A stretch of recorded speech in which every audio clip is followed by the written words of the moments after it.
ഈ തിരുച്ചിറപ്പള്ളിയിൽ ഇതിന് തൊട്ട് മുമ്പ് നടന്നത്, ഇപ്പോൾ എല്ലാ ശനിയാഴ്ചയുമാണല്ലോ വിജയ് റാലി നടക്കുന്നത്. തിരുച്ചിറപ്പള്ളിയിലെ റാലിയുടെ സമയത്ത് അവിടെ ഒരാൾ കുഴഞ്ഞു വീണു മരിച്ചു. ആ സമയത്ത് വീണ്ടും ഇത് ചെന്നൈ മദ്രാസ് ഹൈക്കോടതിയുടെ ബെഞ്ചിലേക്ക് വന്നു ഈ വിഷയം. നേരത്തെ തന്നെ കോടതിയുടെ അനുമതിയോടുകൂടിയാണ് ഈ റാലി നടക്കുന്നത്. അന്ന് കോടതി ചോദിച്ചത് ഈ ഇനിയുള്ള റാലികളിൽ എന്തെങ്കിലും സംഭവിച്ചാൽ ആരാണ് ഉത്തരവാദിത്വം വഹിക്കുക? ഈ റാലി നടത്താൻ പോകുന്നത് ആരാണോ അയാൾക്കായിരിക്കും ഇതിൻ്റെ ഉത്തരവാദിത്വം എന്ന് കോടതി വ്യക്തമാക്കുകയും ചെയ്തതാണ്. അത് ഈ തിരുച്ചിറപ്പള്ളിയിലെ റാലിയിൽ ഒരാൾ കുഴഞ്ഞു വീണതിന് പിന്നാലെയാണ് കോടതി ഈ വിഷയം പരിശോധിച്ചത്. അപ്പോൾ ഈ യാതൊരു നിയന്ത്രണവുമില്ലാതെ ആളുകളെ കൊണ്ടുവരിക, ഇപ്പോഴും തമിഴ്നാട്ടിലെ രാഷ്ട്രീയം നമുക്കറിയാം. കഴിഞ്ഞ ഒരു 3 മാസത്തെ കാര്യങ്ങൾ പരിശോധിച്ചാൽ തൊട്ടാൽ പൊള്ളുന്ന തരത്തിലേക്ക് തമിഴ്നാട്ടിലെ രാഷ്ട്രീയം ഓരോ ദിവസവും മാറുകയാണ്. അങ്ങേയറ്റം ഹീറ്റഡ് ആണ് അവിടുത്തെ ഓരോ വിഷയവും. ഇപ്പോൾ DMKയും TVKയും തമ്മിൽ നിരന്തരമായി സംഘർഷാത്മകമായ സാഹചര്യമാണ് തമിഴ്നാട്ടിലുള്ളത്. അതിനിടെയാണ് ഈ കരൂരിലെ റാലി. സത്യത്തിൽ കരൂരിൽ ഒരു വലിയ വേദിയാണ് വിജയ് റാലിക്കായി ആവശ്യപ്പെട്ടത്. അങ്ങനെ ഒരു വലിയ വേദി കിട്ടില്ല എന്നപ്പോൾ പോലീസ് കൊടുത്ത ചെറിയ വേദിയിൽ ഈ റാലി നടത്താൻ എടുത്ത തീരുമാനം അങ്ങേയറ്റം അനുചിതമായി പോയി എന്നതാണ് ഈ വരുന്ന ഇപ്പോഴത്തെ പുതിയ ദൃശ്യങ്ങളും വിവരങ്ങളും വ്യക്തമാക്കുന്നത്. യഥാർത്ഥത്തിൽ കരൂരിൽ ഇത്തരം ഒരു റാലി നടത്താൻ വിജയ് വാശി പിടിച്ചോ എന്ന് സംശയമുണ്ട്. സെന്തിൽ ബാലാജിയെ അദ്ദേഹത്തിൻ്റെ തട്ടകത്തിൽ പോയി നേരിടാൻ വേണ്ടിയാണ് വിജയ് കരൂരിൽ ഒരു റാലി നടത്തിയത്. ഇന്ന് പ്രസംഗിച്ച് തുടങ്ങിയത് ഏതാണ്ട് പ്രസംഗത്തിൻ്റെ തുടക്കം കഴിഞ്ഞപ്പോൾ മുതൽ സെന്തിൽ ബാലാജിയെ നേരിട്ട് ആക്രമിക്കുകയായിരുന്നു വിജയ് ചെയ്തത്. സെന്തിൽ ബാലാജിക്കെതിരായ ആരോപണങ്ങൾ, സാമ്പത്തിക ഇടപാട്, DMKയുടെ ATM ആണ് സെന്തിൽ ബാലാജി എന്നാണ് പറഞ്ഞു തുടങ്ങി. അങ്ങനെ സെന്തിൽ ബാലാജിയുടെ രാഷ്ട്രീയ തട്ടകത്തിൽ പോയി നേരിട്ട് ഏറ്റുമുട്ടി അവിടെ ഒരു മേൽക്കൈ നേടാനുള്ള വിജയുടെ ശ്രമം. അപ്പോൾ അതിന് വലിയ ഗ്രൗണ്ട് നൽകാതെ DMK അതിനെ തടയാൻ ശ്രമിച്ചെങ്കിൽ ഒരു ചെറിയ ഗ്രൗണ്ട് കിട്ടിയപ്പോൾ ആ ചെറിയ ഗ്രൗണ്ടിൽ ഈ പരിപാടി നടത്തി ഏതാണ്ട് 2 ലക്ഷത്തോളം ആൾ അവിടെ വന്നു. വിജയ് അവിടെ എത്തും എന്നറിയുമ്പോൾ സ്വാഭാവികമായും അദ്ദേഹത്തിൻ്റെ അനുയായികൾ മാത്രമല്ല, ഈ താരങ്ങളോട് വലിയ ആരാധനയുള്ള ആ നാട്ടിലെ ആളുകളുമൊക്കെ അവിടേക്ക് വന്നു. അങ്ങനെ നിയന്ത്രിക്കാൻ കഴിയാത്ത ആൾക്കൂട്ടമുണ്ടായി. പോലീസ് അവിടെ കാഴ്ചക്കാരുടെ റോള് പോലും പോലീസിനുണ്ടായിരുന്നില്ല. സംഘാടകൻ നിയന്ത്രിക്കാൻ ശ്രമിച്ചു, അത് പരാജയപ്പെട്ടു. പോലീസ് എത്തുമ്പോഴേക്കും കാര്യങ്ങൾ കഴിഞ്ഞു പോയിരുന്നു. അപ്പോൾ ഇത് ക്ഷണിച്ചു വരുത്തിയ ഒരു ദുരന്തമെന്ന് കൃത്യമായും നിശ്ചയമായും നമുക്ക് പറയാം. ഇപ്പോൾ അജീഷ് ജയകുമാർ കൂടി ചേരുന്നുണ്ട്. അജീഷ്, പ്രധാനമന്ത്രിയുടെ അനുശോചനം വന്നു. രാജ്യം യഥാർത്ഥത്തിൽ നമുക്ക് അജീഷിലേക്ക് വരുന്നതിന് മുമ്പ് മുഹമ്മദ് റഹീസ് വിവരങ്ങൾ നൽകും ചെന്നൈയിൽ നിന്ന്. റഹീസ്, തമിഴ്നാട്ടിലെ മുഴുവൻ നേതാക്കളുടെയും പ്രതികരണങ്ങൾ വരുന്നുണ്ട്. എനിക്ക് തോന്നുന്നു മന്ത്രിമാരിൽ ഒട്ടുമിക്ക പേരും ഇപ്പോൾ കരൂരിലേക്ക് യാത്ര തുടങ്ങിയിട്ടുണ്ട്. ട്രിച്ചി എയർപോർട്ടാണ് അടുത്തുള്ളത്. അവിടെ നിന്ന് ഏതാണ്ട് 78-80 കിലോമീറ്റർ റോഡ് മാർഗം പോയാൽ മാത്രമേ കരൂരിലെത്താൻ കഴിയൂ. പലരും ഇന്ന് രാത്രി തന്നെ അവിടെ എത്തും. രക്ഷാപ്രവർത്തനങ്ങളൊക്കെ ഊർജിതമായി നടക്കുന്നുണ്ട്. വേണ്ട ആശുപത്രികളൊക്കെ ആ പരിസരത്തുണ്ടോ റഹീസ്?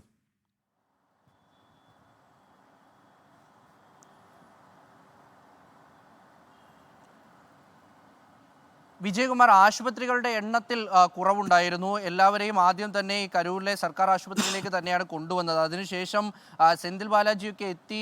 പിന്നീട് ഇതൊരു വലിയ ദുരന്തമാണെന്ന് മനസ്സിലാക്കിയതിനു ശേഷമാണ് തൊട്ടടുത്തുള്ള ആശുപത്രികളിൽ നിന്നടക്കം ഡോക്ടർമാരെ ഇങ്ങോട്ട് കൊണ്ടുവന്നത്.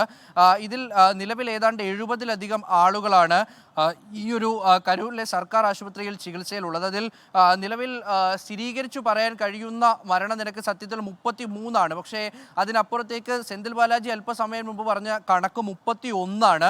അപ്പോൾ ഏതാണ്ട് 33ഓളം പേർ മരിച്ചിട്ടുണ്ട് എന്ന് നിലവിൽ പറയാൻ കഴിയും. അപ്പോൾ അത്രയും പേർ മരിക്കുന്ന ഒരു വലിയ അപകടമാണ് എന്ന് പിന്നീടാണ് അത് മനസ്സിലാകുന്നത്. ആദ്യം ഒരൊറ്റയാൾ മാത്രം തലകറങ്ങി വീണ് മരിച്ചു, അല്ലെങ്കിൽ ദേഹാസ്വാസ്ഥ്യമുണ്ടായി മരിച്ചു എന്ന് പറഞ്ഞതിനപ്പുറത്തു നിന്ന് ഇതൊരു വലിയ അപകടമാണെന്ന് മനസ്സിലായതും 10-70 പേരെ ഒരുമിച്ച് ഈ ആശുപത്രിയിലേക്ക് കൊണ്ടുപോകുന്നത്. അതായത് മിനിറ്റുകളുടെ വ്യത്യാസത്തിൽ ഏതാണ്ട് 33 ആംബുലൻസുകളാണ് ഇത്തരത്തിൽ കരൂർ ആശുപത്രിയിലേക്ക് വന്നത്. അപ്പോൾ അത്ര വലിയ ഒരു ട്രാജഡിയാണ് ഉണ്ടായത്, ഒരു ഷോക്കിംഗ് ഇൻസിഡൻ്റ് ആണ് ഉണ്ടായത് എന്ന് മനസ്സിലാക്കാൻ ആദ്യം കുറച്ച് സമയമെടുത്തു. അതിന് പിന്നാലെ ആശുപത്രികൾ പൂർണ്ണമായും സജ്ജമാക്കി, ആംബുലൻസുകൾ സജ്ജമാക്കി, ഡോക്ടർമാരെ എത്തിച്ചു.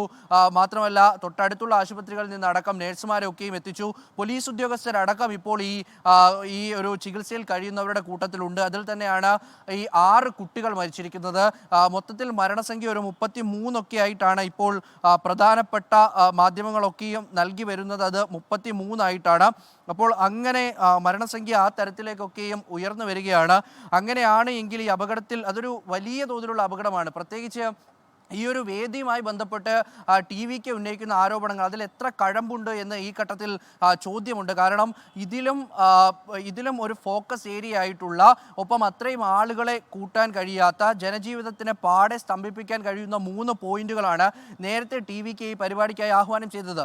ഇതേ സ്ഥലത്താണ് 2 ദിവസം മുൻപ് AIADMKയുടെ ജനറൽ സെക്രട്ടറി എടപ്പാടി പളനിസ്വാമി, തമിഴ്നാട് പ്രതിപക്ഷ നേതാവ്, അദ്ദേഹം ഇതേ സ്ഥലത്ത് തന്നെയാണ് പരിപാടി നടത്തിയത്. അതിൽ BJP പ്രവർത്തകരും AIADMK പ്രവർത്തകരും അടക്കം എത്തിയിരുന്നു. പക്ഷേ വിജയുടെ പരിപാടിയാകുമ്പോൾ നേരത്തെ വിജയകുമാർ സൂചിപ്പിച്ചതുപോലെ തന്നെ കൂടുതലായി ആരാധകർ അടക്കം അവിടേക്ക് എത്തും, അല്ലെങ്കിൽ ആ വഴിയിലുള്ള ആരാണെങ്കിലും അത് വിജയെ കാണാൻ വേണ്ടി ആ സ്ഥലത്തേക്ക് എത്തും എന്നുള്ള കാര്യം ഉറപ്പാണ്. അപ്പോൾ അങ്ങനെ കൂടി ആളുകൾ കൂടും എന്നുള്ളത് TV-ക്ക് ആയിരുന്നു മനസ്സിലാക്കേണ്ടത്. അവിടെ കൂടുതലായി ആളുകളെ തടയാൻ, അല്ലെങ്കിൽ അതിനൊരു ചിട്ടയൊക്കെ കൊണ്ടുവരാൻ, അതിനൊരു ഓർഡർ കൊണ്ടുവരാൻ പോലീസും TV-ക്ക് പ്രവർത്തകരും ഒരുപോലെ പരിശ്രമിക്കേണ്ടതായിരുന്നു. ആദ്യത്തെ ദിവസം തൃച്ചിയിലെ പരിപാടിയിൽ നിന്ന് തന്നെ വിജയ്ക്ക് ഇക്കാര്യം മനസ്സിലായതാണ്, തനിക്കത് നിയന്ത്രിക്കാൻ കഴിയില്ല എന്നുള്ളത്. രാവിലെ ഏതാണ്ട് 10:15 കൂടി വിജയ് എത്തും. വിജയ്ക്ക് സംസാരിക്കാൻ കൃത്യം സമയം പോലും അടയാളപ്പെടുത്തിയിട്ടാണ് പോലീസ് ഓരോ ഓർഡറും നൽകുന്നത്. 10:25 മുതൽ 11 മണി വരെ വിജയ്ക്ക് സംസാരിക്കാം, 10 മണിക്കുള്ളിൽ ആളുകളെല്ലാം അവിടെ എത്തണം, അങ്ങനെ കൃത്യമായ ഒരു ടൈം നൽകിയിട്ടാണ് സംസാരിക്കുന്നത്. അങ്ങനെയാണെങ്കിൽ രാവിലെ ആദ്യത്തെ പരിപാടി നടക്കേണ്ടത് 8:45-നും